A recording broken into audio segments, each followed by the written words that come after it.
Fundamental bisnis dan ekonomi global. Kuliah kita hari ini diawali dengan topik yang cukup menarik dan interaktif. Betapa tidak, semenjak Naismith menggelorakan ekonomi global, dunia bisnis pun terus mengglobal. Kendati demikian, hal-hal yang fundamental tetap diemban demi pelestarian dinamika bisnis. Untuk itu perlu kita belajar bisnis. Mengapa perlu belajar bisnis? Satu, adanya saling ketergantungan satu sama lain. Hampir semua orang hidup tergantung satu sama lain. Kita lahir karena ada orang tua, bapak dan mama.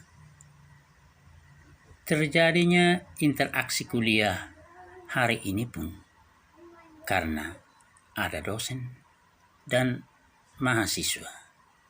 Ada saya, Cyril Yusnafani, dan mitra mahasiswa, mahasiswi. Kita makan nasi dari ladang yang dihasilkan petani. Dan itu merupakan sebuah ketergantungan. Mahasiswa, mahasiswi, dosen, pegawai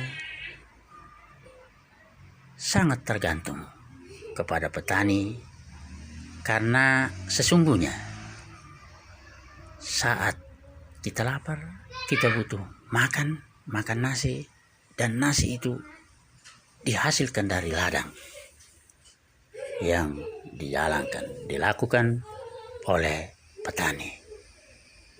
Masih banyak hal, contoh konkret yang menunjukkan adanya saling ketergantungan. Saling ketergantungan ini semakin meningkat seiring dengan semakin meningkatnya kebutuhan dan keinginan manusia. Kebutuhan needs dan keinginan wants daripada manusia ini dari hari ke hari terus meningkat. Sementara alat-alat untuk memuaskan kebutuhan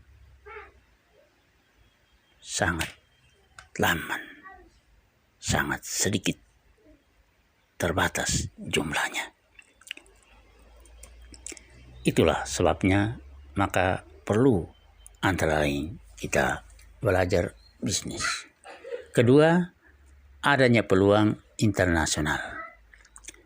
Meningkatnya globalisasi ekonomi pada saat Naismith menggelorakan telah membuka peluang bisnis. Mengapa demikian? Karena era baru dunia bisnis dalam pasar global, sekalipun berdaya saing global, tetapi membuka peluang internasional. Dunia tidak lagi ada batas yang jelas dalam kaitan dengan perdagangan. Barang-barang dari luar negeri seperti misalnya Amerika Serikat, Singapura, Malaysia, Australia bisa lebih mudah masuk ke negara kita. Sebaliknya, kita pun lebih mudah untuk mengekspor produk-produk kita.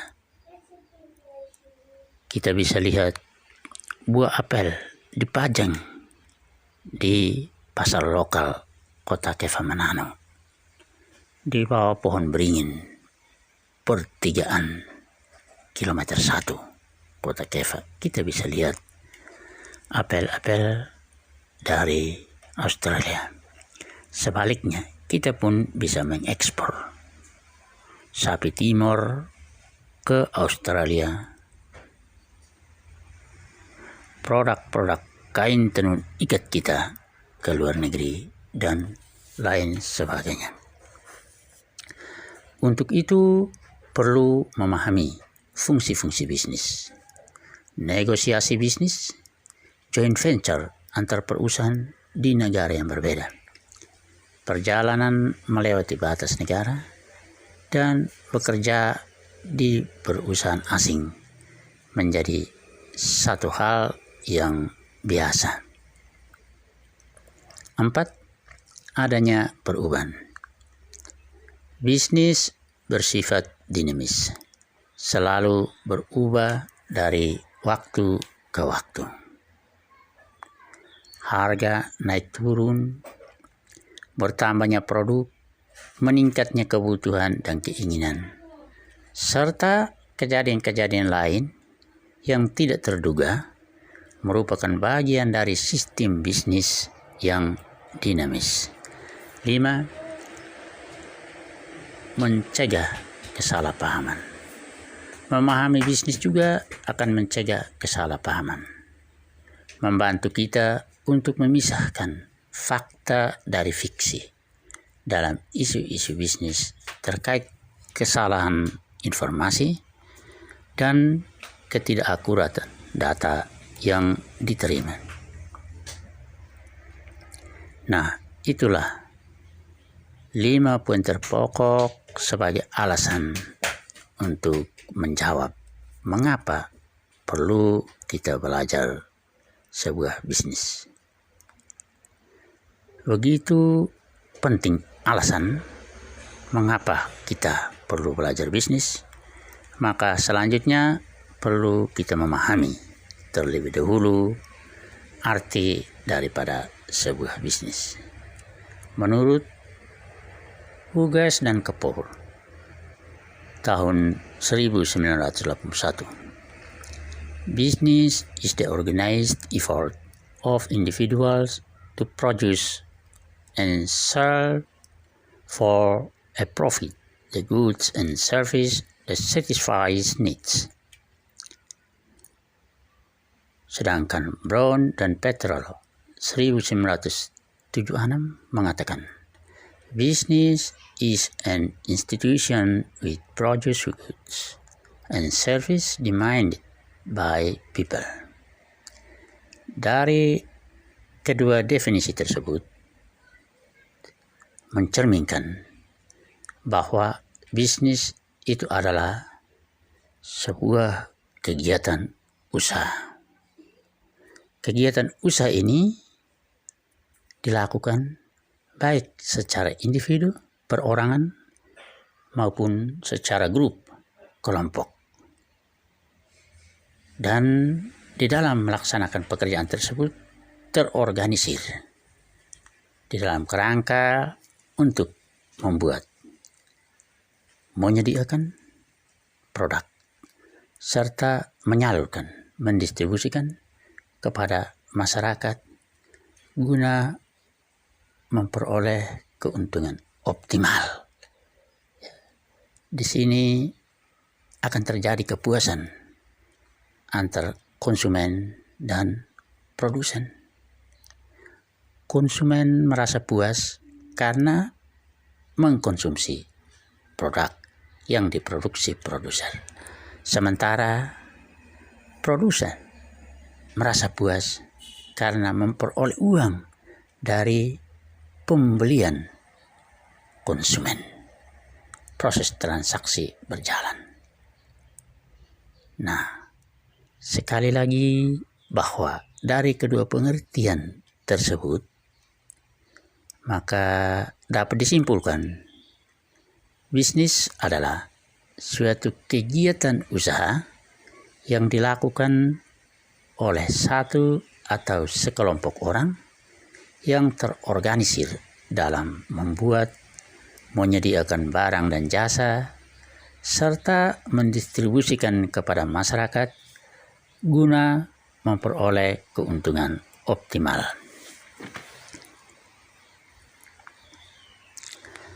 Berikut kita melihat fungsi dasar bisnis.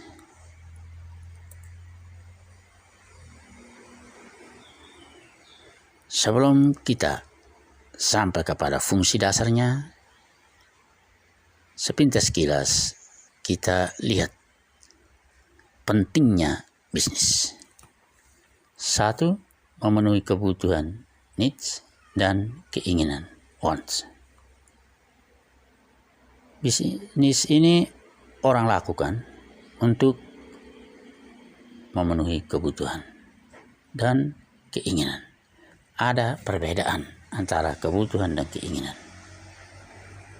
Kebutuhan atau needs artinya mau tidak mau kita, orang, masyarakat harus memenuhinya. Konsumen harus memenuhinya. Sementara keinginan, kalau toh tidak dipenuhi, tidak menjadi persoalan. Misalnya, kita merasa lapar, mau tidak mau harus kita makan nasi. Itu kebutuhan. Namun, kalau mau memenuhi makan, minum, harus mengkonsumsi roti dari hamburger, nah itu bukan lagi masuk dalam kebutuhan, tetapi sudah pada tataran keinginan. Yang kedua, memperoleh keuntungan optimal. Pentingnya bisnis yang kedua ini adalah memperoleh keuntungan optimal. Nah, keuntungan optimal itu penting demi untuk pengembangan usahanya ke depan, minimal bisa survive, terutama dalam era COVID seperti saat ini. Yang ketiga, mencapai kepuasan. Ya, sekali lagi, untuk kepuasan ini bagi konsumen karena dia memperoleh uang hasil pembelian dari konsumen. Sementara kepuasan untuk konsumen tentunya karena ia mengkonsumsi produk yang dihasilkan oleh produsen. Fungsi dasar bisnis itu yang pertama adalah mencari bahan mentah.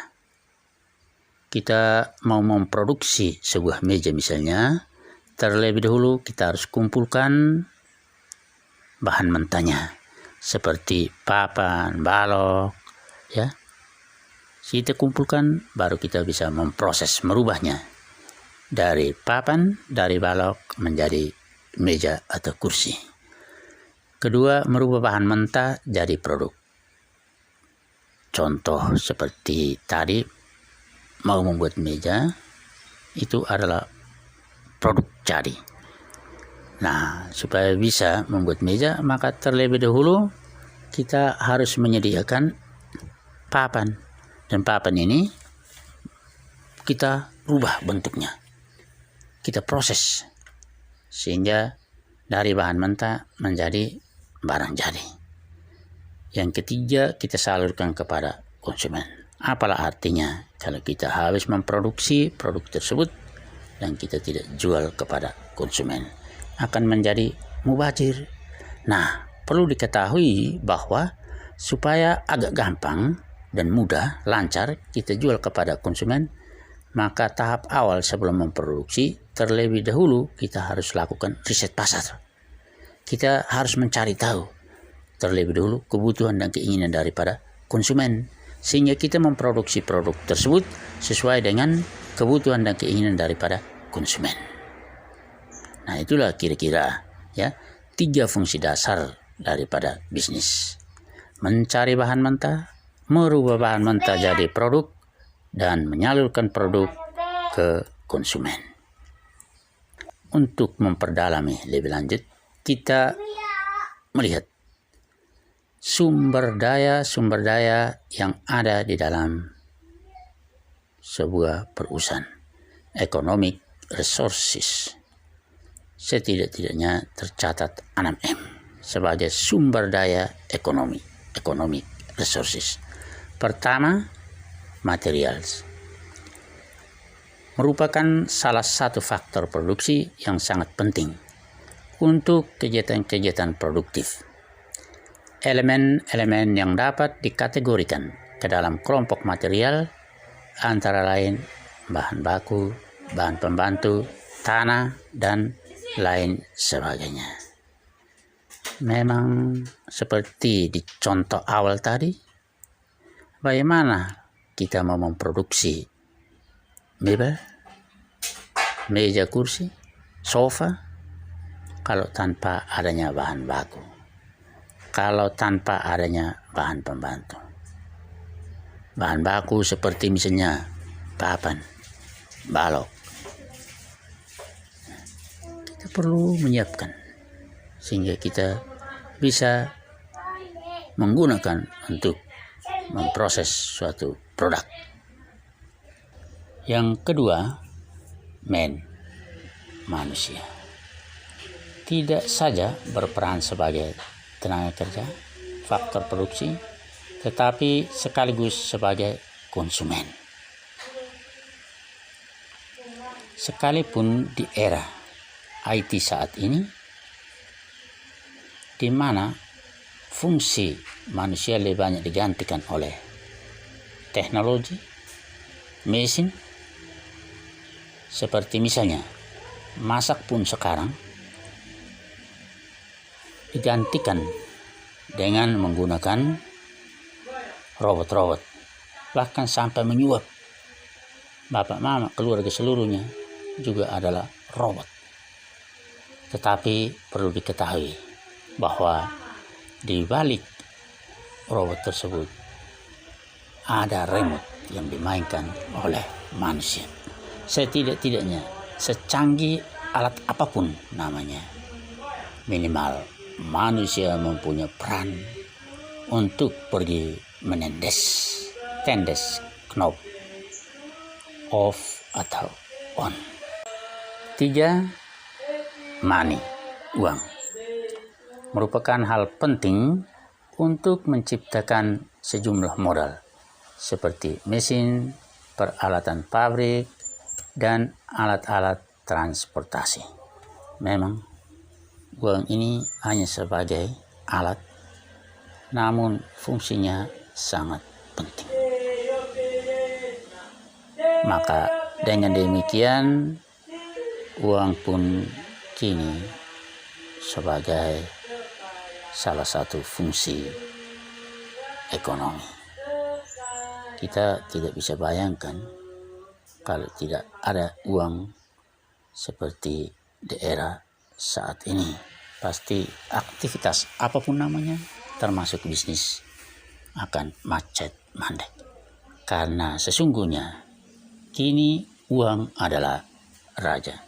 Yang keempat, methods, merupakan ide-ide atau inisiatif yang bersifat produktif.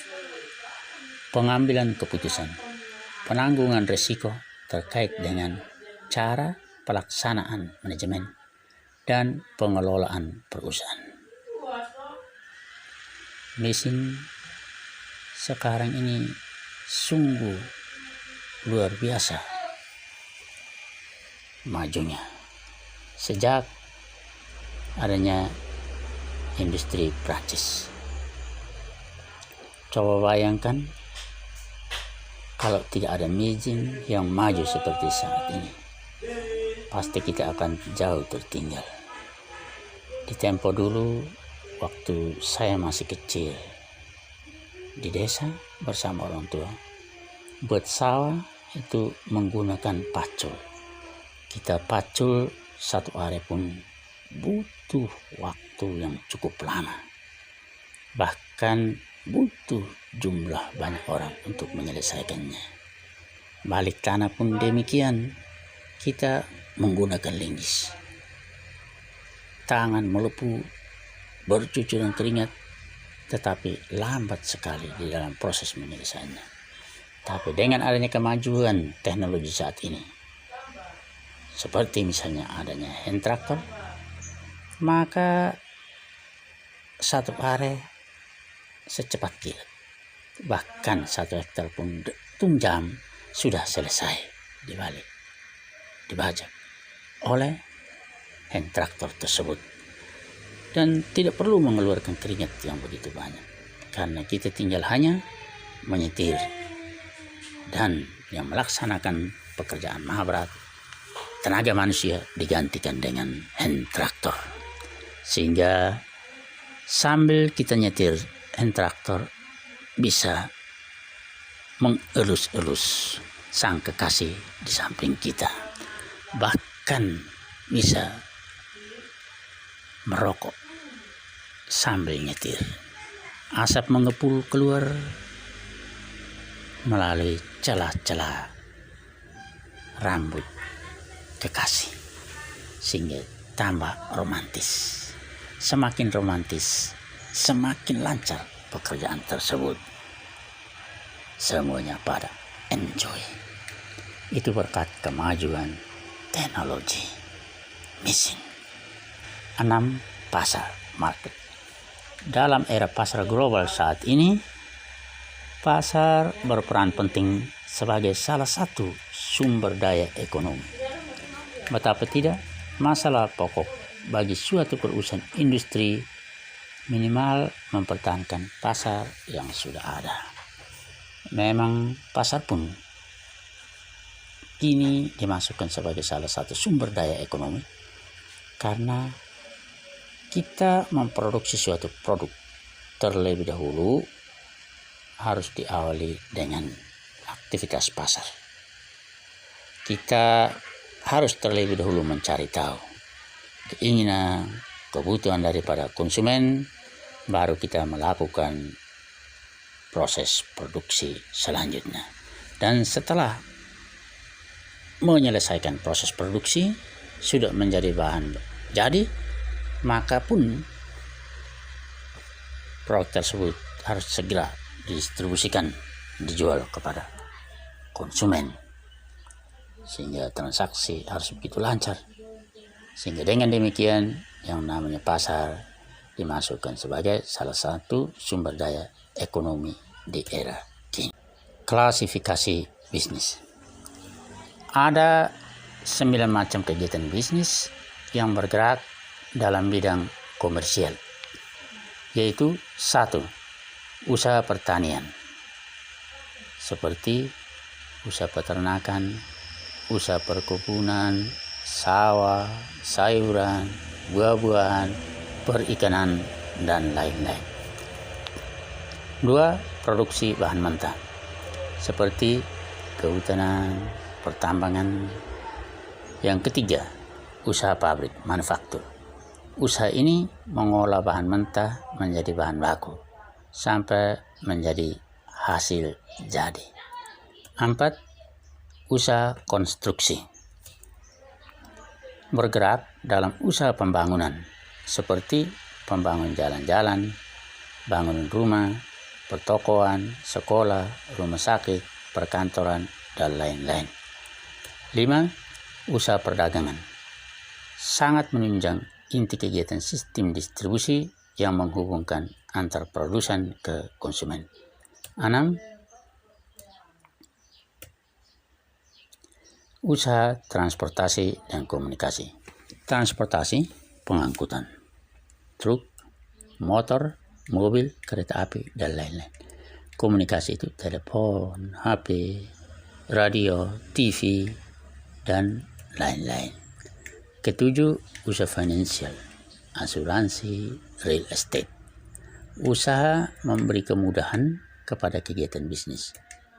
Perbankan misalnya, itu kredit. Asuransi mengurangi risiko. Real estate, jual secara cicilan. 8. Usaha jasa, seperti reparasi, tukang cukur salon kecantikan, dosen, pengacara, dokter, dan lain-lain. 9. Usaha pemerintah, BUMN, seperti pertanian, BNI, dan lain-lain. Itulah sekelumit materi perkuliahan hari ini. Dan selanjutnya, waktu bisa dimanfaatkan setelah mendengar ini untuk tanya jawab. Sambil itu bisa menyelesaikan lembaran sharing yang didesain, dan itu silahkan nanti bisa komen, share bersama teman-teman dalam media yang disediakan, yaitu melalui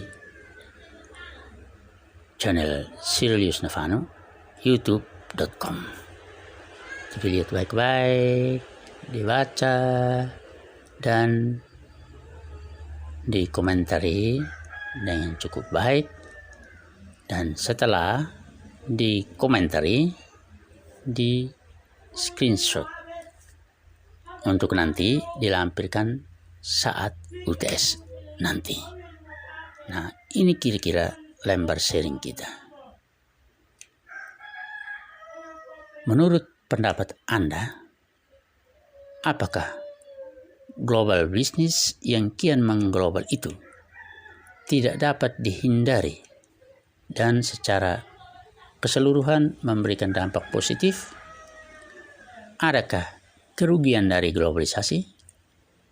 Silahkan komentar secukupnya dan share sebanyak mungkin. Jangan lupa subscribe dan screenshot untuk dilampirkan saat UTS nanti. Good luck. Terima kasih.